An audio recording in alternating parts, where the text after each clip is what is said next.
Okay, students. Now, in the second part of biomolecules, we shall learn following points. देखो ठंड है इसलिए muffler पहनना पड़ता है ना। आप लोगों के एरिया में भी अगर ठंडा है तो मफलर पहन के रखिए, टोपी लगा के रखिए, बहुत ठंडा है ना। चलिए, तो अब जितने भी कार्बोहाइड्रेट्स हैं उनको फिर हम दो भाग में डिवाइड करेंगे on the basis of their test, है ना। तो कार्बोहाइड्रेट को फिर से दो भाग में डिवाइड किया, दैट इज कार्बोहाइड्रेट्स दो टाइप में डिवाइड किया। फिर इसको हमने कौन, तो पहला हुआ हमारा शुगर। आज का शुगर का बड़ा नाम चल रहा है, लोगों को शुगर हो जाता है, डायबिटीज वाले को नहीं, तो कहता है क्या, तो शुगर और दूसरा लिख ही देता हूं non sugar, right. So those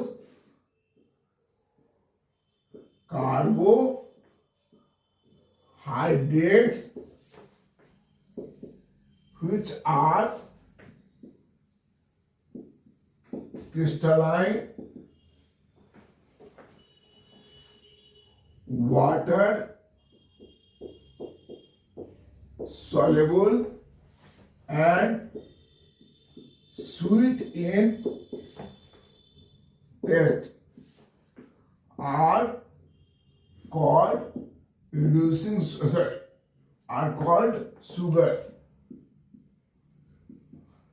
इसमें कौन कौन आ जाएंगे, एग्जाम्पल हो गए, that is all monosaccharides and oligosaccharides. तो फिर नॉन शुगर क्या कहलाएंगे, नोट कर लिया, जल्दी करो, 1A नोट कीजिए।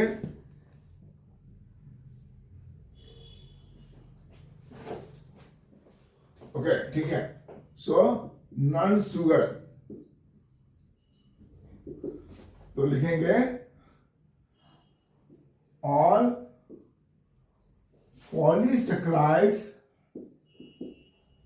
Are non sugar. क्यों भाई, because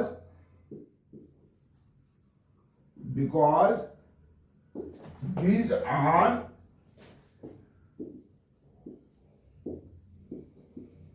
amorphous solid, not soluble in water, not soluble in water and, और क्या लिखा है इसमें, स्वीट भी नहीं है, एंड आर नॉट स्वीट, तो क्या बोलेंगे लोग, नॉन शुगर बोलेंगे। तो कार्बोहाइड्रेट को दो भाग में डिवाइड किया, शुगर एंड नॉन शुगर। सारे मोनोसैकराइड्स एंड ऑलिगोसैकराइड को बोलते हैं शुगर, क्योंकि वो क्रिस्टलाइन होते हैं, पानी में सॉल्युबल होते हैं और खाने में मीठे लगते हैं, तो उसको बोलते हैं शुगर। और वो कार्बोहाइड्रेट जो सॉलिड तो होते हैं लेकिन क्रिस्टलाइन नहीं होते, अमॉर्फस होते हैं, पानी में सॉल्युबल नहीं होते हैं और खाने में मीठा नहीं होते हैं, उसको क्या बोलते हैं हम लोग, दैट इज नॉन शुगर। तो आपने कहा कि all polysaccharides are non sugar, clear. तो हमने ये शुगर को डिवाइड किया दो भाग में on the basis of test. अब आइए नेक्स्ट, फिर और डिवाइड करते हैं और भी तरीके से।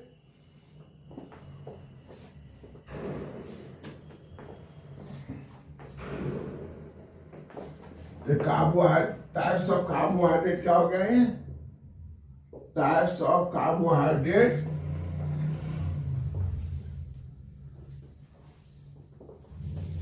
on the basis of reducing property। तो पहला लिखे reducing sugar, रिड्यूसिंग शुगर, ठीक है। तो कहता है क्या, दोज carbohydrates which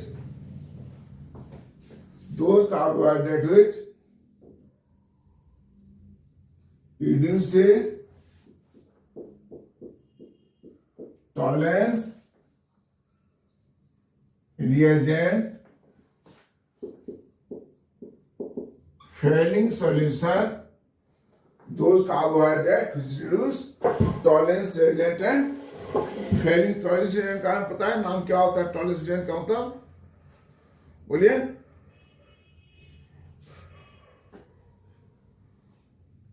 बोलो। those carbohydrates which reduce tolerance and failing solutions, ठीक है, are called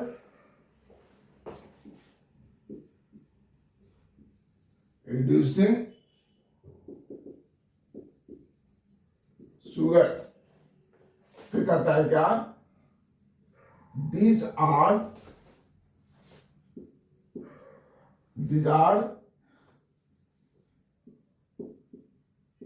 hemiacetal और hemiketal of aldohexose और aldoketose, aldohexose भी कर सकते हैं एक साथ, ठीक है। तो जो कार्बोहाइड्रेट इसको रिड्यूस करता है उसको बोलेंगे फैलिंग सॉल्यूशन और टॉलरेंस रिएजेंट को रिड्यूस करता है। हमने पूछा था आपसे फैलिंग सॉल्यूशन और टॉलरेंस रिएजेंट का फॉर्मूला क्या होता है, कोई बताएगा आप लोगों में से? बोलिए।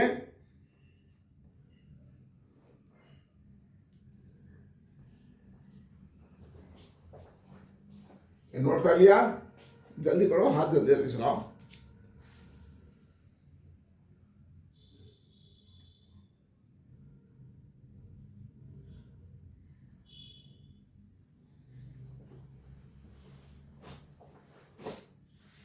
चलो एक बार मैं लिख करके बता देता हूं आपको। पहले रिड्यूसिंग शुगर, ठीक है, okay.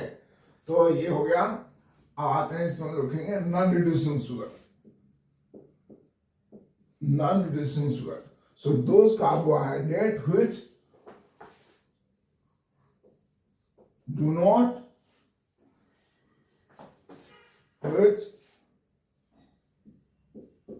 not reduces tolerance reagent failing solution are called non-reducing sugar, are called non-reducing sugar। अब यहीं पर थोड़ा सा याद कर लेते हैं हम लोग, टॉलरेंस रिएजेंट क्या होता है?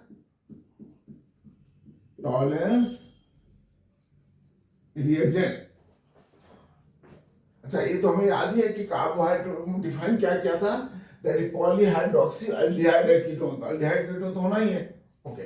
तो टॉलरेंस रिएजेंट कहता है कि इट इज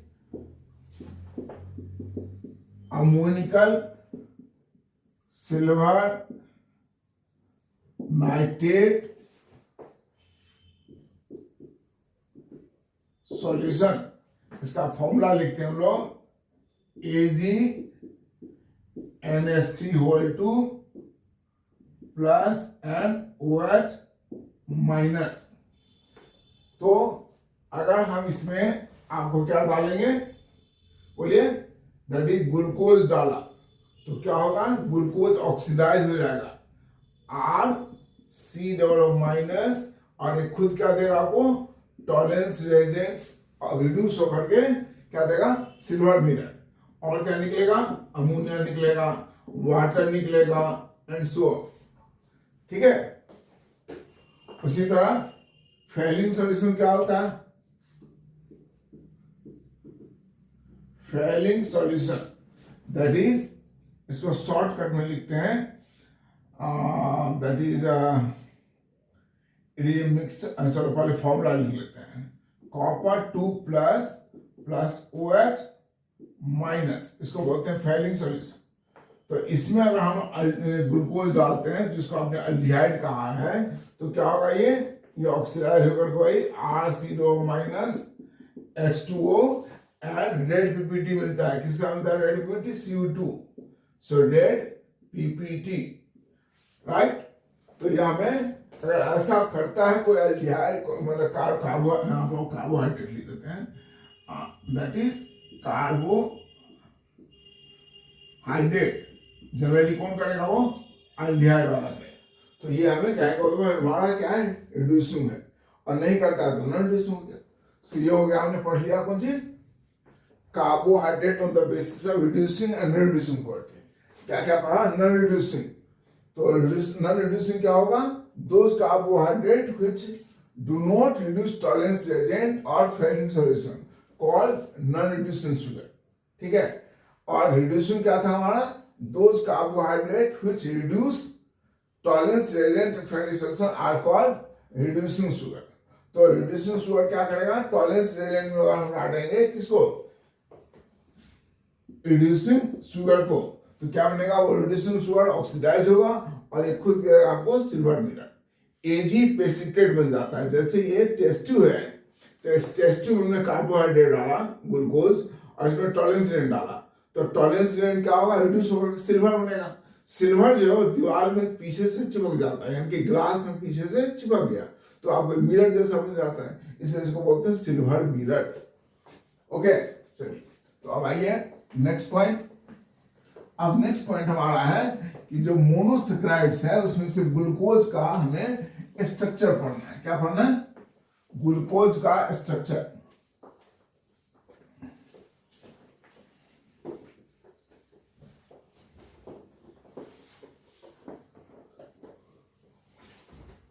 तो हम लोग पढ़ने जा रहे हैं, पहले ग्लूकोज को हम लोग बनाएंगे और फिर खाएंगे। तो पहले आइए फर्स्ट ग्लूकोज। इसको हम प्रिपेयर कैसे करेंगे? Preparation first by the hydrolysis of, that is sucrose, by the hydrolysis of sucrose. Sucrose का फॉर्मूला क्या होता है? तो C12H22O11, राइट। एक मिनट रुक जाना स्टूडेंट, सब इंक भर लेते हैं। ये हमारे मार्कर का इंक बहुत जल्दी गायब हो जाता है, बहुत बड़ा वाला लिखना पड़ता है ना, तो गायब हो जाता है।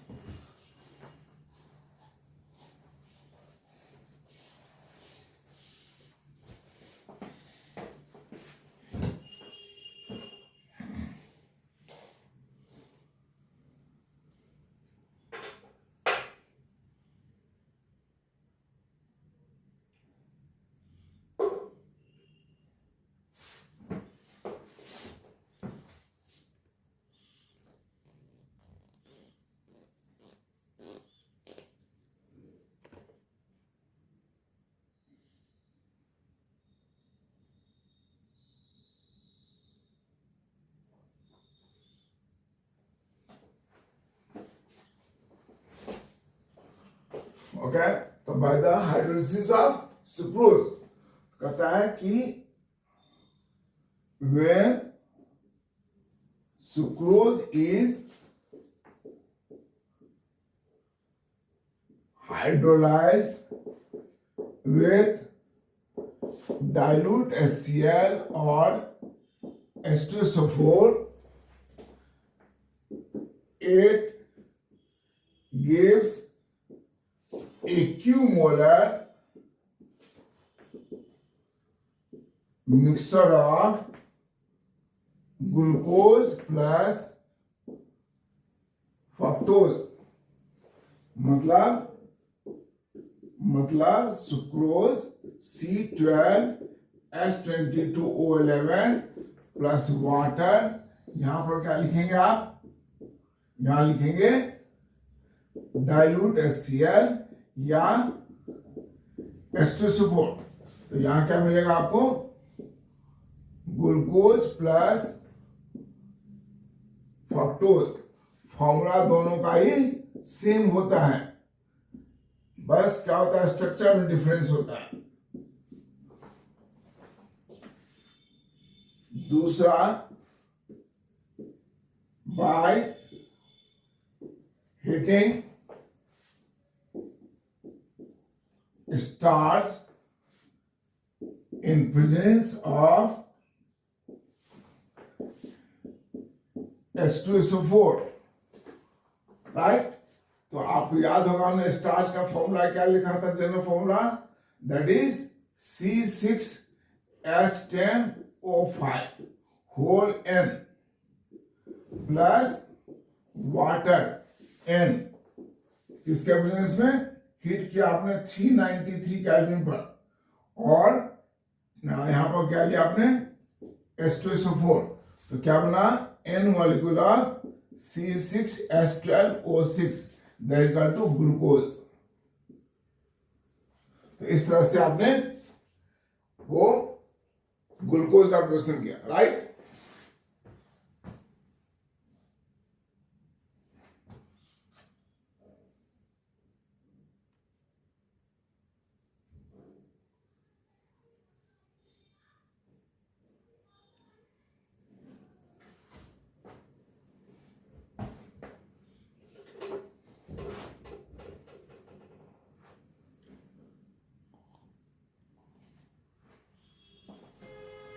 नोट कर लिया student. So this is what your preparation of glucose. अब आइए, अब इसका स्ट्रक्चर डिजाइन करते हैं, बता दें।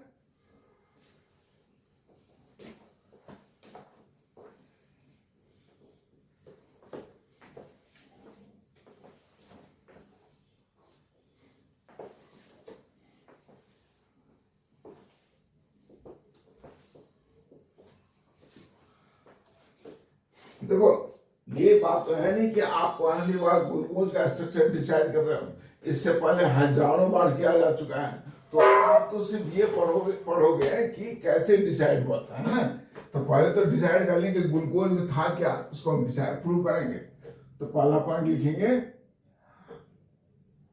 On the basis of different property, it is found that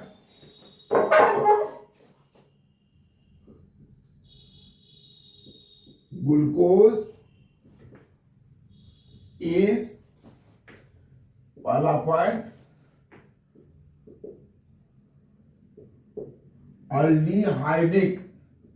aldehydic है।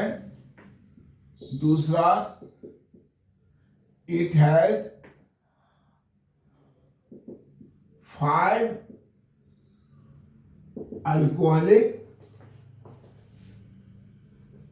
Group C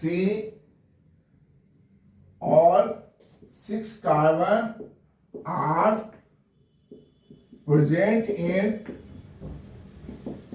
straight chain. तो ये सारी बात जो है ये हम प्रूफ करेंगे। आइए कैसे प्रूफ करते हैं। तो पहले हमने क्या दिया इंट्रोडक्शन, कि ग्लूकोज में क्या है, ग्लूकोज एक अल्डिहाइडिक कंपाउंड है, इसे 5 अल्कोहलिक ग्रुप है और 6 कार्बन का सीधा चेन है। तो ये सब कैसे बातें प्रूफ होंगी, और भी कुछ बातें होंगी वो भी प्रूफ करेंगे। तो देखें, इसको बोलते हैं structural determination of glucose.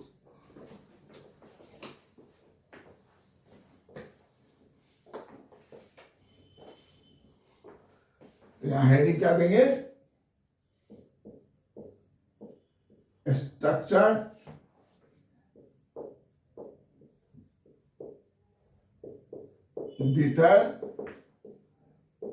Determination of glucose. First point, when glucose is reduced with hydrogen iodide, it gives n-hexane, यानी कि C6H12O6 प्लस HI, तो क्या मिलता है आपको? n-hexane। n-hexane मतलब 6 कार्बन का सीधा chain, CH3, CH2, 4 and CH3। तो इसमें चूंकि 6 कार्बन का सीधा चेन है और HI जो है वो सिर्फ क्या करता है? रिड्यूस करता है कंपाउंड को, वो कार्बन के स्केलेटन में कोई चेंज नहीं करता है। इसका मतलब ये प्रूफ करता है कि ग्लूकोज में भी 6 कार्बन का सीधा चेन है। तो क्या लिखेंगे? It proves that in glucose 6 carbon are present in straight chain। दूसरा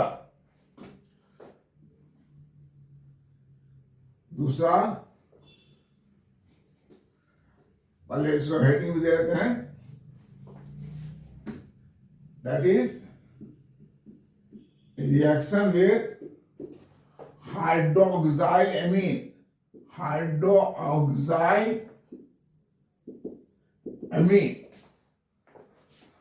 हाइड्रोक्साइड का फॉर्मूला क्या होता है? देखो, ये हमारा क्या कंपाउंड है? अमोनिया, है ना? इस अमोनिया में से एक H हटा करके यहां डाल दीजिए OH, तो क्या होगा? हाइड्रोक्साइलामीन। कहता है क्या? when glucose is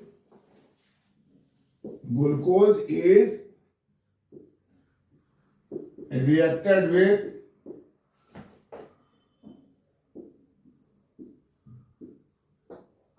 hydroxylamine, it gives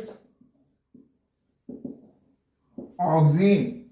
जब हम लोग ग्लूकोज को हाइड्रोक्साइड से रिएक्शन करते हैं तो क्या देता है? वो ऑक्सीन देता है। तो ये प्रूफ करता है, एट रिएक्शन लिख देते हैं। चलो पहले बात ही लिख देता हूं। So that is it proves that glucose has carbonyl group. ये नहीं प्रूफ होता है कि एल्डिहाइड है, सिर्फ ये प्रूफ होता है कि वह कार्बोनिल ग्रुप है। और देखते हैं, नोट करते चलिए, कोई डाउट है तो पूछते चलिए। वानी, कोई डाउट है? रमेश, तीसरा reaction with HCl कहता है when glucose is reacted with HCl, it gives cyanohydrin। क्या होता है वो? अच्छा सॉरी, इसका रिएक्शन तो हमने लिखा नहीं, पहले रिएक्शन लिख देता हूं इसका। पहले देखो, हमने कहा कि अल्डिहाइडिक ग्रुप है, तो अल्डिहाइडिक ग्रुप लिया हमने, और रिमेनिंग सारा हम यहाँ पर लिखेंगे CHOH4 एंड CH2OH। इसको रिएक्शन क्या किससे आपने? हाइड्रोक्साइलामीन से। तो क्या होता है? ये ग्रुप निकल जाएगा और क्या बना आपका कंपाउंड? C=NOH, और रिमेनिंग सारा ऐसे ही रहता है। इसी को क्या बोलते हैं आप? Oxygen, right? ओके, तो अब इसका दूसरा रिएक्शन लिखते हैं, इसको मिटा दें।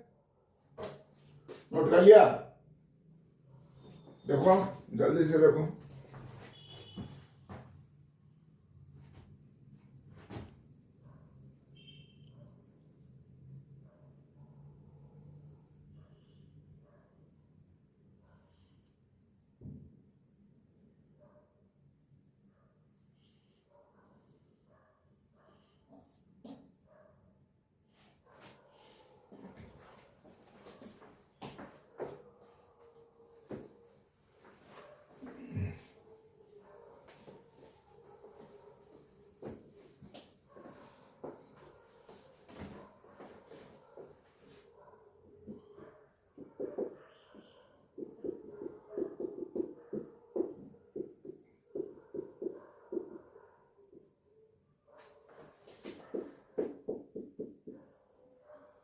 ये बॉन्ड कैसे टूटता है?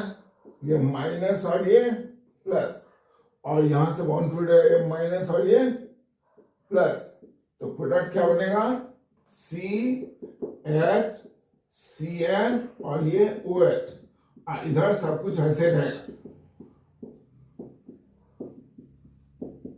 इसको क्या बोलते हैं? Cyanohydrin. क्या लिखेंगे? This reaction also prove this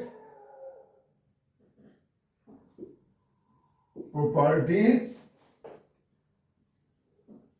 also proves that glucose has carbonyl group. लेकिन सिर्फ इससे ये प्रूफ हुआ कि कार्बोनिल ग्रुप है, ये नहीं प्रूफ हुआ कि अल्डिहाइड ग्रुप है, वो कीटोनिक ग्रुप है। तो अब हम लोग पढ़ेंगे कि वह रिएक्शन जिससे प्रूफ हो कि ग्लूकोज का कार्बोनिल ग्रुप क्या है? अल्डिहाइड है।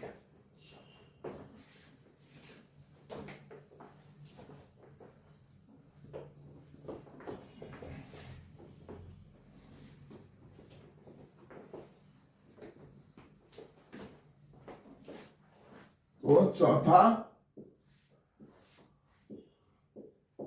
रिएक्शन विद ब्रोमीन वाटर, कहता है कि when glucose is oxidized with bromine water, it gives gluconic acid। Note कीजिएगा, मैं एक पढ़ता हूं।